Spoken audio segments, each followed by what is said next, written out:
Welcome students. ગયા લેક્ચરમાં આપણે સેમ ફોર બીએમાં યુનિટ નંબર 1 સ્ટાર્ટ કર્યું હતું. આજે આપણે જેનું બીજું ક્વેશ્ચન વિશે માહિતી મેળવશું, જે છે માનવ સાધન સંચાલન અને કર્મચારી સંચાલન વચ્ચેનો તફાવત. એટલે કે માનવ સાધન સંચાલન છે અને કર્મચારી સંચાલન છે, એ બંને વચ્ચે શું તફાવત રહેલો છે તેના વિશે માહિતી પ્રાપ્ત કરશો. આ ક્વેશ્ચન તમારે ગયા વર્ષે એટલે કે માર્ચ એપ્રિલ 2019માં પૂછાયેલો છે, એટલે આ ક્વેશ્ચન તમારી માટે આઈએમપી પ્રશ્ન છે. શરૂઆત કરીએ તો સૌથી પહેલાં અર્થ આપ્યો છે તો કે ઉદ્યોગમાં કર્મચારીનું જ્ઞાન, કૌશલ્ય, સર્જન શક્તિઓ, ખૂબીઓ, વલણો, મૂલ્યો અને માન્યતાઓને આયોજિત અને હકારાત્મક વિકસાવવાની પ્રવૃત્તિ એ માનવ સાધન સંચાલન છે. એટલે કે તમારા એકમમાં જે પણ વ્યક્તિ કે કર્મચારી કામ કરે છે તેનું જ્ઞાન, તેમની પાસે રહેલી કૌશલ્ય શક્તિ, તેમની સર્જન શક્તિ, તેનામાં અલગ અલગ ખૂબીઓ હોય છે. દરેક વ્યક્તિમાં કંઈક ને કંઈક અલગ અલગ હોય છે. તેમની ખૂબીઓ, તેમના વલણો, એનું મૂલ્ય, માન્યતાઓને આયોજિત અને હકારાત્મક વિકસાવવાની જે પ્રવૃત્તિ છે એને શું કહેવાય? માનવ સાધન સંચાલન.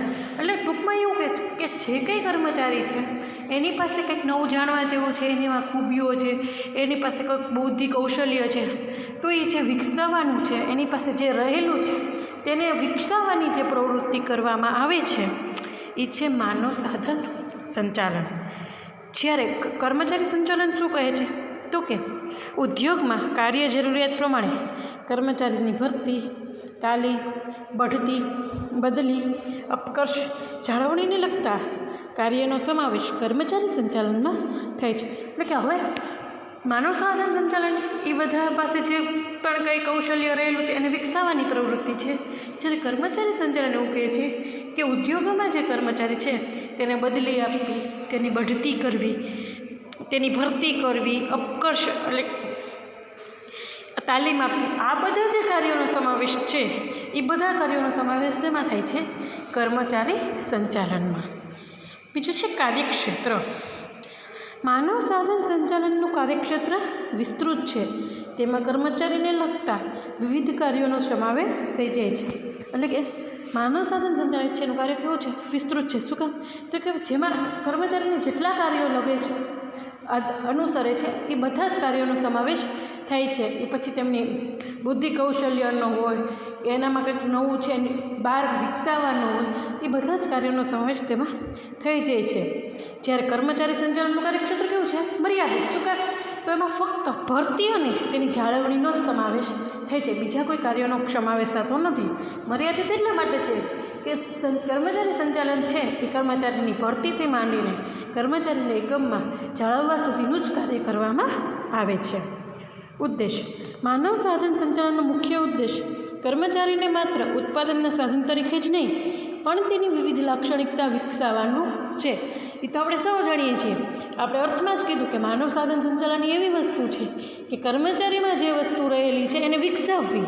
તો એનો ઉદ્દેશ પણ એવો જ છે કે કર્મચારી અને ઉત્પાદનના સાધન તરીકે ગણવાનું બદલે એનામાં જે લાક્ષણિકતાઓ રહેલી છે એને વિકસાવવાનો ઉદ્દેશ માનવ સાધન સંચાલનનો છે. જ્યારે કર્મચારી સંચાલનનો મુખ્ય ઉદ્દેશ યોગ્ય કર્મચારીઓની ભરતી કરી તેને કાર્યના સંદર્ભમાં જ સક્ષમ બનાવવાનો છે.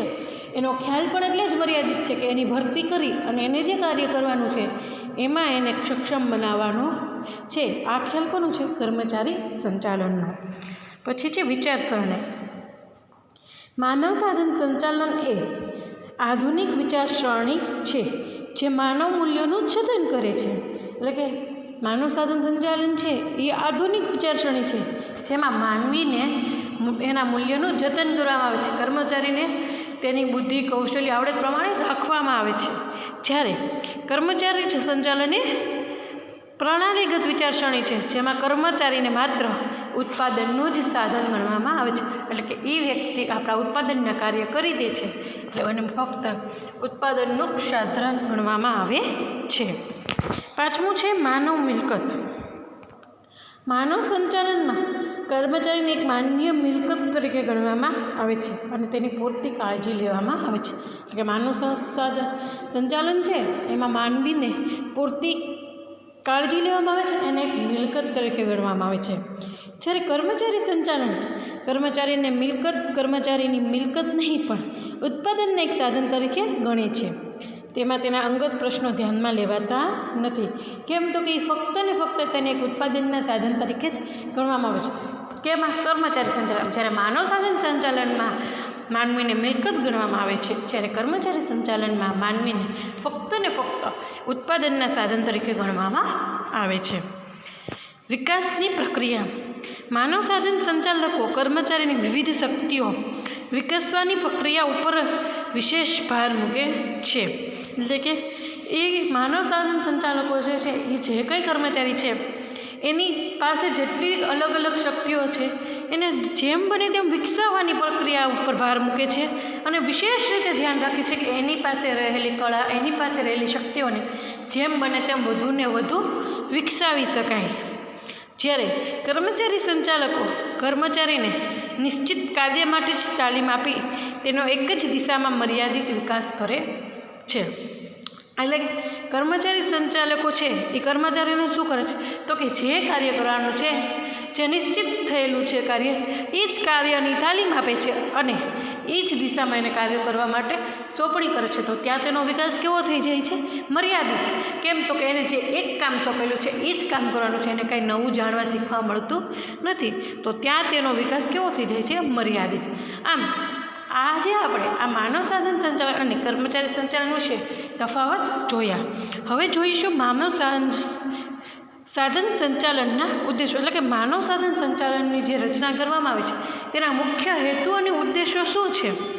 તો કે સૌથી પહેલું છે વ્યવસ્થા તંત્રમાં માનવીય સંબંધો જાળવવા.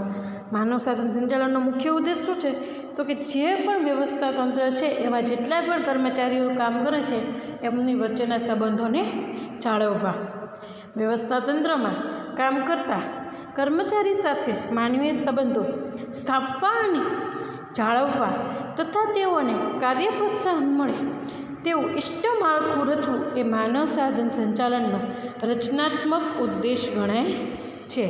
એટલે કે જે પણ વ્યવસ્થા તંત્રમાં કર્મચારીઓ કામ કરે છે તેની વચ્ચે માનવીય સંબંધો સ્થાપવા, એ કર્મચારીઓને જાળવવા અને એ કર્મચારીને કાર્ય જે કર્યું છે એની માટે પ્રોત્સાહન મળે. કે તો કે કર્મચારીઓને જેમ પ્રોત્સાહન મળશે તેમ એ પોતાનું કાર્ય વધુ કાર્યક્ષમ રીતે કરી શકશે. તો એને પ્રોત્સાહન મળે એવા જે પ્રયાસો કરવામાં આવે છે, એની માટે જે માળખું તૈયાર કરવામાં આવે છે એ માનવ સાધન સંચાલનનો ઉદ્દેશ્ય ગણવામાં આવેલો છે. બીજું છે કર્મચારી અને વ્યવસ્થા તંત્રના ઉદ્દેશ વચ્ચે સમન્વય જાળવો. એટલે કે કર્મચારીનો જે ઉદ્દેશ છે અને વ્યવસ્થા તંત્રનો જે ઉદ્દેશ છે એ બંને વચ્ચે સમાનતા, એટલે કે એક સરખો સમન્વય જાળવવો. તો કે વ્યવસ્થા તંત્રમાં કામ કરતા કર્મચારીઓને વ્યક્તિગત ઉદ્દેશ અને વ્યવસ્થા તંત્રના ઉદ્દેશ વચ્ચે જો વિરોધાભાસ હશે તો કર્મચારી માનસિક તણાવ અનુભવશે અને એકમના વિકાસ માટે અવરોધક બનશે. કેમ તો કે તણાવમાં જ રહે સતત. કેમ તો કે સંચાલકો અને કર્મચારીઓ વચ્ચે બંને વચ્ચે વિરોધાભાસ છે, બંને વચ્ચે સમન્વય જણાતો નથી, એટલે સતત તણાવમાં રહેશે અને એ પોતાનું કાર્ય કાર્યક્ષમ રીતે કરી શકશે નહીં. તેથી માનવ સાધનના સંચાલકો કર્મચારીના વ્યક્તિગત ઉદ્દેશો અને વ્યવસ્થા તંત્રના વિભાગીય ઉદ્દેશો વચ્ચે સમન્વય સ્થાપવાનો પ્રયત્ન કરે છે, જેથી કર્મચારી પોતાનું કાર્ય સારી રીતે કરી એકમના વિકાસમાં ફાળો આપી શકે. ત્રીજું છે સવલતો અને તકો પૂરી પાડવી. એટલે કે જે પણ કર્મચારી એકમમાં કાર્ય કરે છે એને પૂરેપૂરી સગવડો પૂરી આપવાની અને એને તકો પણ પૂરી પાડવાની.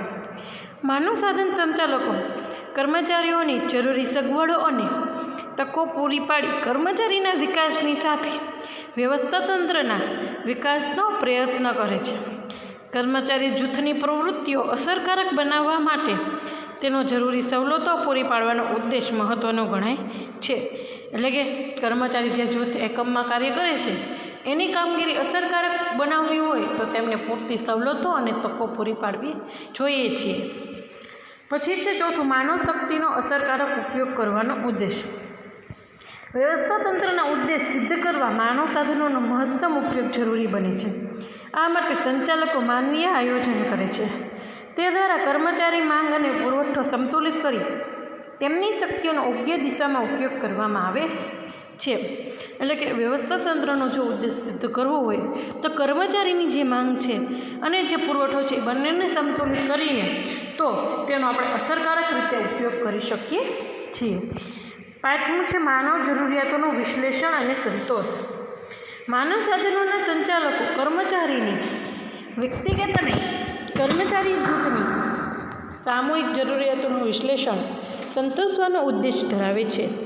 તેમની જરૂરિયાતો સંતોષ માટે ન્યાયી પગાર, સલામતી યોજનાઓ અને યોગ્ય સાધનો, વાતાવરણ, નાણાકીય અને બિનનાણાકીય ઉત્તેજનો, પડકારરૂપ કાર્યોની વહેંચણી, હોદ્દો, બઢતી, પ્રતિષ્ઠા વગેરેની વિશ્લેષણ કરે છે. એટલે કે જેટલી તમારા એકમમાં જે પણ કાર્ય કરે છે કર્મચારીઓ, એની જરૂરિયાતો કેટલી છે એનું વિશ્લેષણ કરવું અને ત્યારબાદ એને સંતોષ પ્રાપ્ત થાય એવું કાર્ય કરવું. પછી એને કાર્યના બદલામાં પગાર ઓછો પડતો તો પગાર ન્યાયી રીતે મળી રહે, તેને સલામતીની કોઈ પણ યોજના હોય, પછી એને યોગ્ય વાતાવરણ જોતું હોય તો એવું મળી રહે, એને ભાડાખડીએ કાર્યક્ષમ રીતે કાર્ય કરે એની માટે નાણાકીય અને બિનનાણાકીય ઉત્તેજનો આપવા જોઈએ, એની હોદ્દા વિશે માહિતી રાખવી જોઈએ, તેની સમયાંતરે બઢતી કરવી જોઈએ, તેની પ્રતિષ્ઠા, આ બધી વસ્તુનું જો વિશ્લેષણ કરી એને એકમ દ્વારા જો એને પ્રોત્સાહન પૂરું પાડવામાં આવે અથવા એને જે પ્રકારની જરૂરિયાત છે એ પૂરી પાડવામાં આવે તો તેને એકમમાં કાર્ય કરવા બદલનો સંતોષ પણ પ્રાપ્ત થાય છે. તો માનવ સાધન સંચાલનનો એ પણ એક ઉદ્દેશ્ય છે કે જેટલા કર્મચારીઓ કામ કરે છે તેની જરૂરિયાતોનું વિશ્લેષણ કરી તેને સંતોષ પૂરો પાડવો. છઠ્ઠો છે માનવ શક્તિઓ વિકસાવવી. માનવ સાધનના સંચાલકો કર્મચારીઓને તાલીમ અને વિકાસ કાર્યક્રમો પૂરા પાડીને તેઓની શક્તિઓ વિકસાવવા પ્રયત્ન કરે છે. આ ઉદ્દેશને કારણે કર્મચારીઓને વ્યક્તિગત રીતે અને એકમને ઉત્પાદકતાની દૃષ્ટિએ ફાયદો મળે છે. એટલે કે માનવ શક્તિના જે સંચાલકો છે એ કર્મચારીઓને જુદી જુદી જે કાર્ય કરવાનું છે એની તાલીમ આપે, તેના વિકાસના કાર્યક્રમો કરે. એને લીધે શું થશે તો કે એનામાં જે શક્તિ રહેલી છે, એનામાં જે આવડત રહેલી છે એનો વિકાસ થશે અને આ વિકાસને કારણે તે એકમની ઉત્પાદકતામાં પણ વધારો કરાવશે. જે એકમની ઉત્પાદકતાની દૃષ્ટિએ એકમને શું થશે? ફાયદો થશે. સાતમું છે નૈતિક જુસ્સો વધારવો.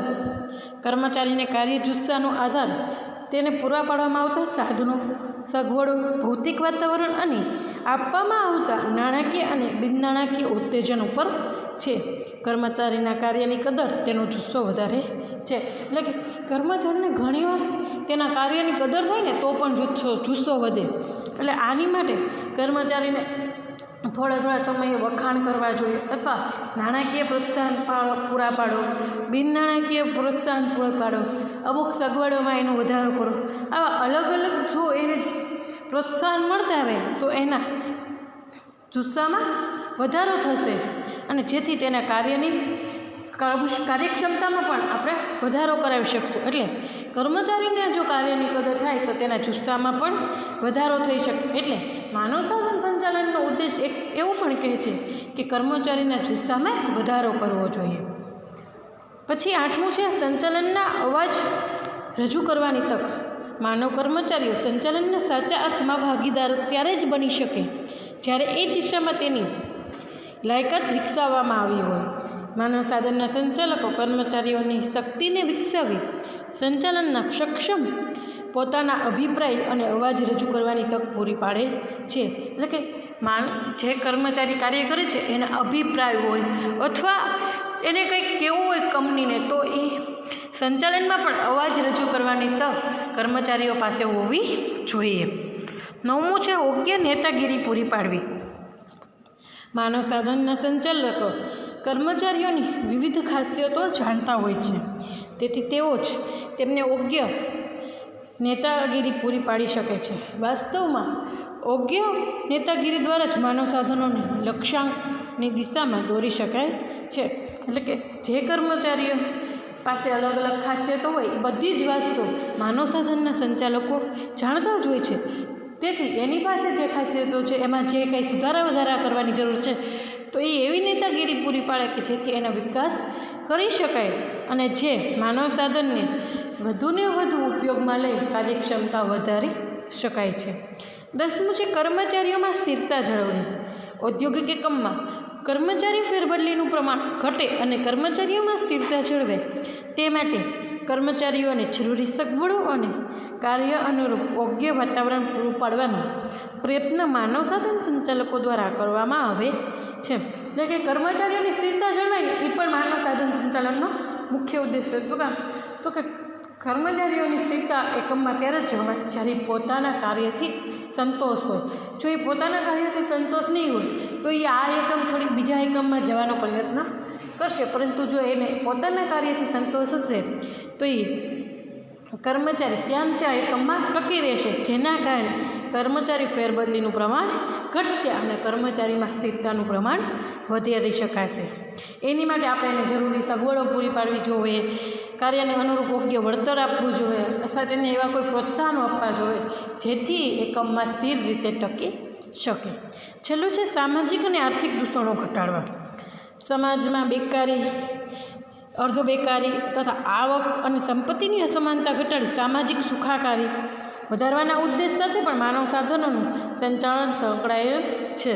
એટલે કે સમાજમાં જે બેકારી રહેલી છે, આવક અને સંપત્તિની જે અસમાનતા રહેલી છે એ બધું ઘટાડતા પણ જો સામાજિક સુખાકારી એ લોકોને મળે તો એ વધુને વધુ કાર્યક્ષમતા રીતે કાર્ય કરે છે. એટલે એ એવું કહે છે કે આ બધી વસ્તુ ઘટાડીને પણ જો સામાજિક સુખાકારી વધારવાના ઉદ્દેશ સાથે માનવ સંચાલન સંકળાયેલું છે. એટલે કે કર્મચારીને સામાજિક રીતે પણ ઘણી બધી સુખાકારી પ્રાપ્ત થવી જોઈએ. માનવ સાધનોના સંચાલકો સક્ષમ કર્મચારીલક્ષી તથા તેના સંદર્ભમાં વ્યવસ્થા તંત્રલક્ષી ઉદ્દેશો પણ રહેલા છે. સૌપ્રથમ તેઓ ઉદ્દેશો નક્કી કરી તે દિશામાં કર્મચારીને દોરી જવા માટે યોગ્ય વાતાવરણ અને સાધનો પૂરા પાડે છે. માનવ સાધનોના સંચાલનનો ખ્યાલ કર્મચારી સંચાલન કરતાં કંઈક વિશેષ છે. તેમાં કર્મચારીઓને વિવિધ પાસાઓનો અભ્યાસ રહેલો છે. તે કર્મચારીના વ્યક્તિગત અને જૂથના પ્રશ્નો પણ ધ્યાનમાં લે છે. તે કર્મચારીની ઉત્પાદક વધારવામાં રસ લે છે. એટલે કે માનવ સાધન સંચાલનનો ખ્યાલ છે એ કર્મચારી સંચાલન કરતાં વિશેષ છે. શું કામ? તો કે એમાં કર્મચારીને ઉત્પાદકના સાધન તરીકે નહીં પરંતુ એક મિલકત તરીકે ગણવામાં આવે છે. તેથી એના જાળવણી ઉપર એ વધુ ભાર મૂકે છે. એટલે માનવ સાધન સંચાલનનો ખ્યાલ એક અલગ જ દિશા સૂચવે છે, જેને કારણે કર્મચારીની ઉત્પાદકતાને પણ વધુને વધુ વધારી શકાય એમાં પણ એ માનવ સાધન સંચાલન ભાગ ભજવતો હોય તેવું જોવા મળે છે. Thank you students.